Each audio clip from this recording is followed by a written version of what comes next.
Gandang umaga po. Lakad na po tayo. Tayo po ay magsisimula ng maglakad para tayo ay makaabot doon sa 1,000 steps. Kasi hindi natin kayang abutin yung 10,000 steps. Ngayon po ay alas 6:30 na ng umaga. Kaya po tayo ay naglalakad-lakad. Tingnan nyo po, oh. Wala akong kasama. Wala akong kaagaw sa daan. Ayan, oh. Sarap pong maglakad. Walang maraming sasakyan.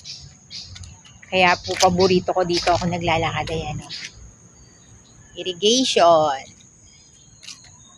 Yan, irrigation. Yan yung mga puno. Puno ng olibo. Olibo yata yan. Hindi ko po masyadong alam kung ano yung pangalan ng halaman na yan. Basta po, tayo ay dito naglalakad sa malilim.